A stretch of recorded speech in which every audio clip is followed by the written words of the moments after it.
Hey, what's up, friends? Ray with Docket Timberworks. I got a nice load of Sycamore. Look at this big old beast. I might even have to trim it down a little bit to fit it on the lathe. I'm not sure. But this is what I'm up to. Alright, friends. Sorry, I don't know how this is going to go. I don't know how this is going to sound with the fan on. My mic died. But we got this big...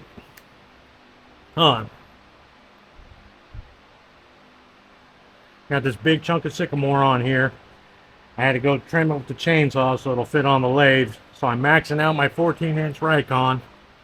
It was a rough cut. It's kind of off balance. We'll get it trued up. Had to switch my pulley over to the high or the low speed, lowest end torque. Try and get this guy a little bit in balance. We're at 550. It's giving me a steady shower.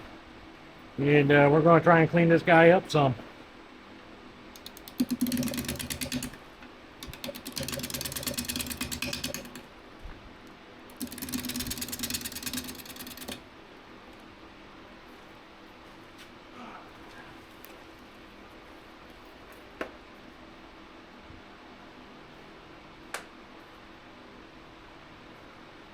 All right, look, Mom, friends, got it on.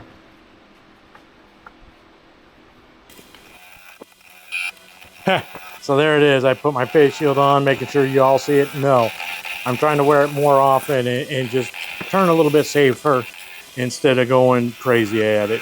This was a big chunk of Sycamore, and I turned the whole thing on the low pulley setting. I never got it above 700 RPMs. So, like I said, trying to be a little bit safer, trying to do things the right way.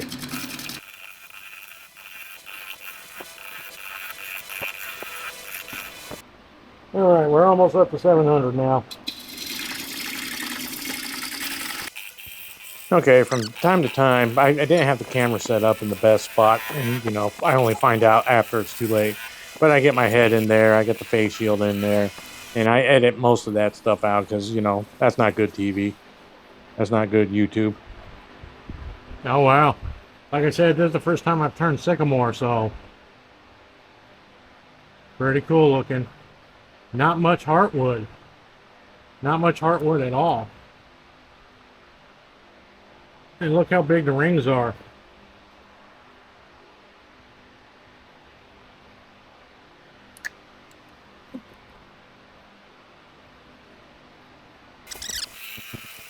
Yeah, so this thing started off as a gigantic bowl. Well, I mean gigantic for me and my lathe.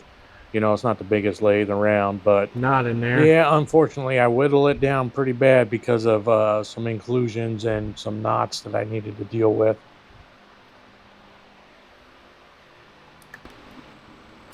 Okay, so I'm using my signature David Ellsworth 5/8 gouge crown tools that I got from Rockwood. And it's been a long time since I used it. It's cool, though. It works really good for removing green material. It can really do a really nice job on the pull cuts, and then it's got the 60-degree nose angle for coming around and hollowing out bowls, too. This Sycamore, man, it really cut easy. I was glad I was wearing a dry fit shirt because I've basically taken a shower with all the shavings landing on me and the water that it was throwing out at me.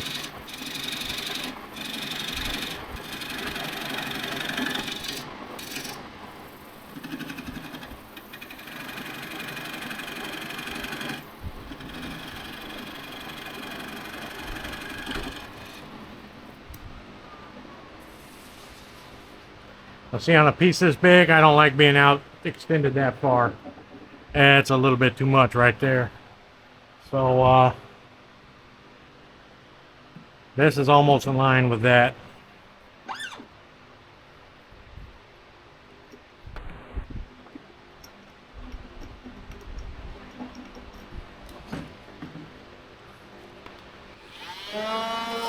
Dang it, man, I was just at Harbor Freight too. I need to get another blade for that thing. I was working in some wood that had some nails in it, and I dulled the blade up really bad.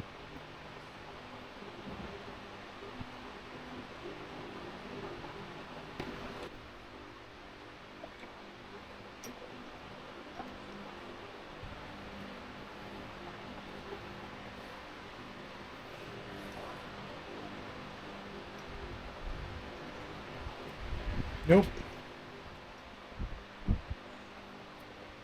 There we go. It's a little bit disappointing and frustrating because the further I go into this bowl, that bark inclusion down there towards the tenon just gets bigger and bigger and bigger. And it's like bark and rotted out. And the tree otherwise looks sound, but that stuff is just, I could dig it out with my finger almost. So I did not want that anywhere near the tenon. I didn't want it anywhere near the bowl. So I really kind of worked this bowl away and redo the bottom several times.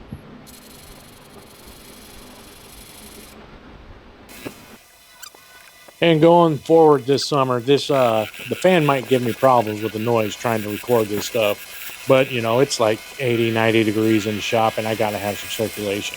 Now, it's hot and humid here in Michigan for the short summer, but it's got to be handled. And so I'll probably end up doing a bunch of voiceovers and that type of good stuff. Just, you know, I don't like to have a bunch of dead blank space, and I don't want to hear the noise of just a fan either.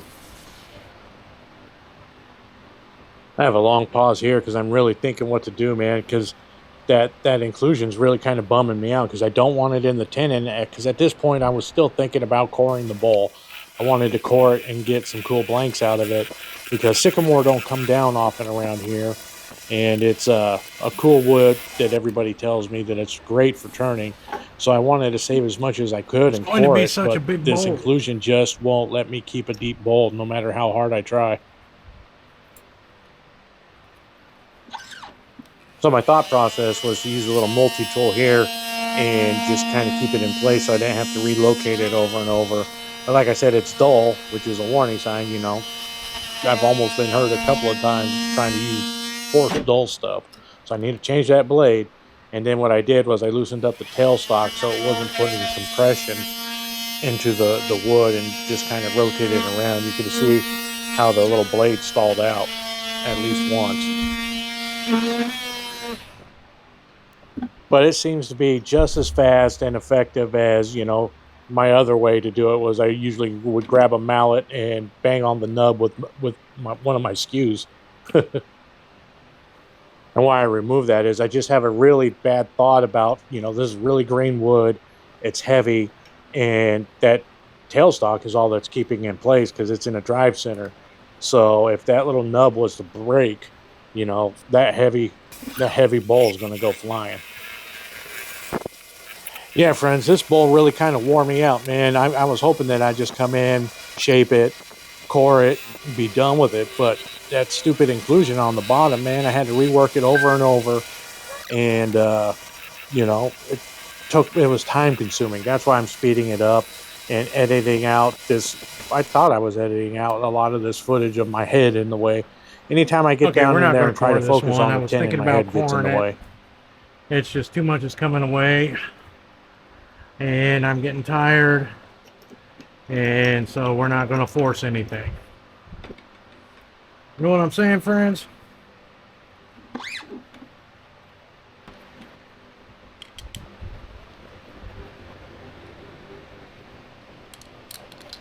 Ha ha! Yep.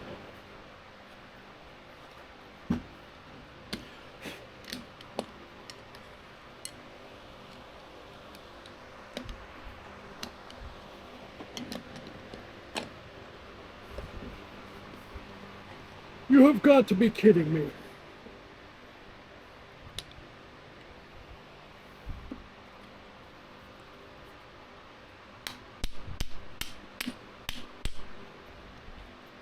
Nope, then it won't come off. Wow, man. Like I said, I'm getting tired. Yeah, so my initial thought was to throw back to the old oil field days and just smack it with a hammer, smack it with a bigger hammer, get it to fit in the chuck, and then be done with it. But then I was like, no, then I'll probably never get the stupid thing out of there. I just remounted it and returned it again, you know, doing it over and over again. So, but it's better to be safe than sorry. You got to have the proper tenon. You really have to have a sound foundation for going to hollow the bowl.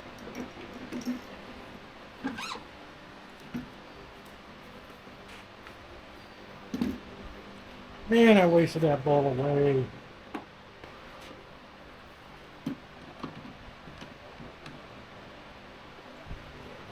Swear I didn't take that much off.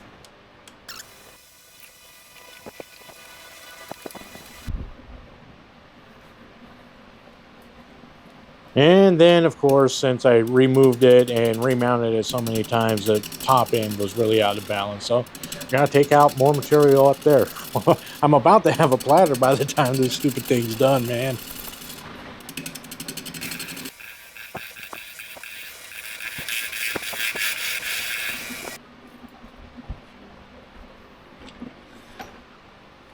Easy come, easy go.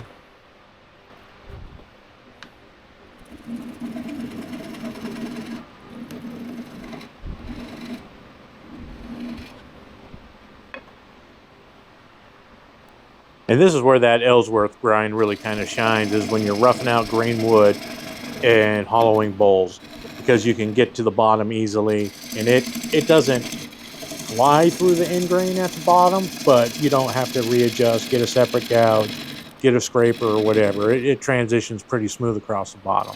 You just have to have room behind your lathe, because you have to have a wide sweeping arc, and this thing has a long handle, which you want for the leverage to pull around. It's not like on a 40 degree or a 45 degree where you kind of just push the tool in to hollow. This one takes a almost, you know, I won't say 180 degree arc, but it's a pretty wide swing.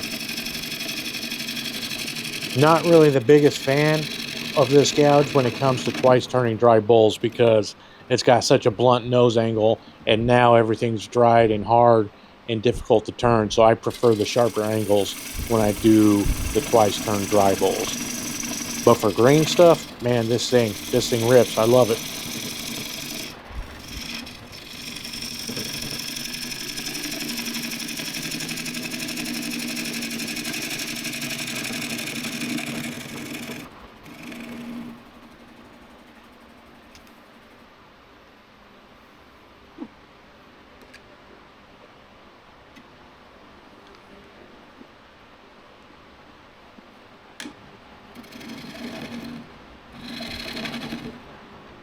There's that big old melon getting in the way, but I didn't want to fast forward past this stuff because I love hollowing bowls and seeing the big ribbons fly. Even at the slower rate of only 700 RPMs, the ribbons are going pretty good. You know, I didn't want to change the pulley and move it to the middle setting, and it's still a heavy, dense bowl, so I figured I was just better off with being easier on the lathe and letting it have its lower setting and massive torque versus speed.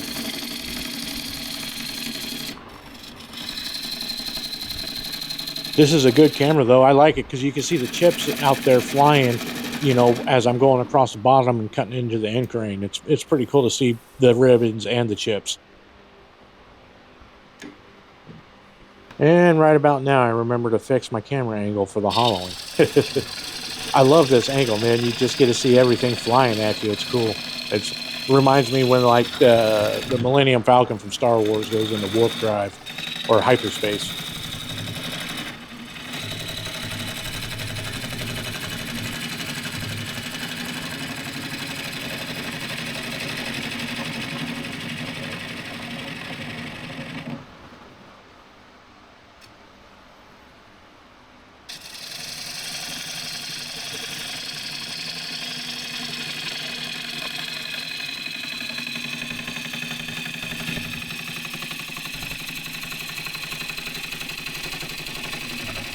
And then sometimes, you know, when I start out on the side, I'm taking a big chunk, like almost a ½ inch wide ribbons as I'm going through the side grain. But when I get down towards the bottom, you know, it doesn't want to fight through the end grain that hard. So what I'll do is I'll go over the nub into like 2 or 3 different passes, just so I don't rip it off and get a bunch of tear out down in the bottom. Even though it's a twice turn bowl, I still try to, you know, you should, I don't want to say you have to take every cut like it's a finishing cut, but you should try and practice and get the muscle memory of doing things correct and efficiently. So yeah, with the shape of this bowl, half of it's end grain, you know, with the bottom being so wide and very shallow side grain. So like I said, it's pretty cool to watch the camera action and watch just all the side grain, or not the side grain, the end grain, just all fly out at you at warp speed.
One of these days I may get technical and precise, but it's not today.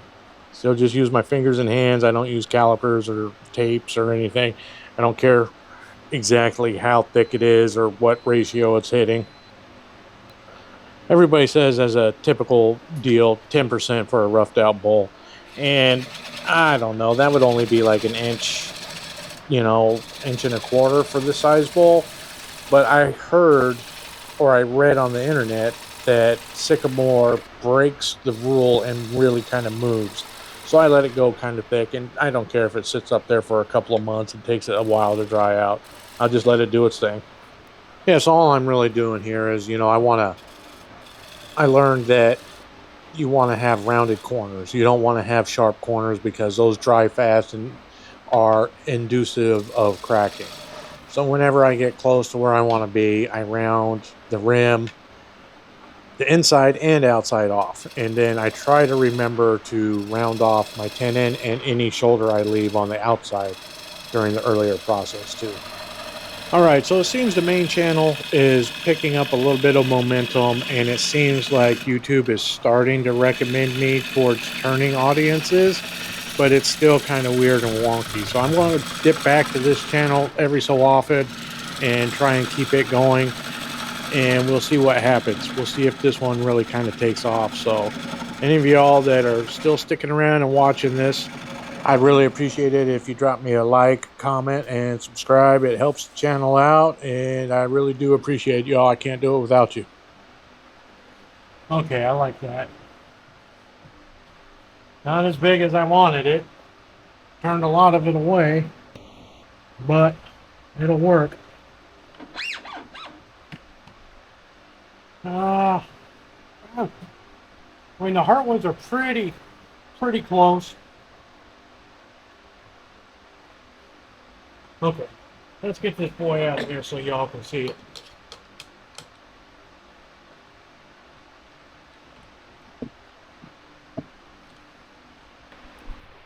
Something like that. I'm about to lose the battery anyways.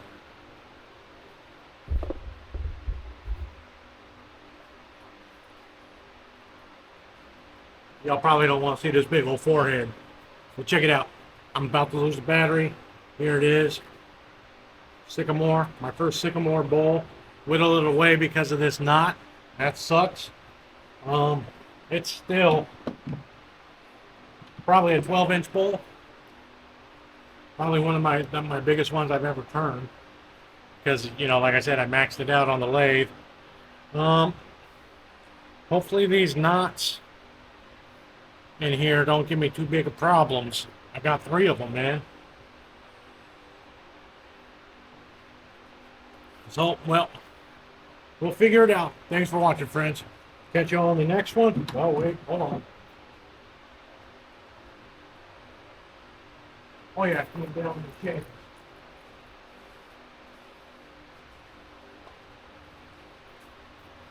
These little apple bowls. So, not bad for a day's work. I've worked a 10-hour shift and come home and roughed out 3 bowls. Gotta hang out with y'all. Y'all have a good one.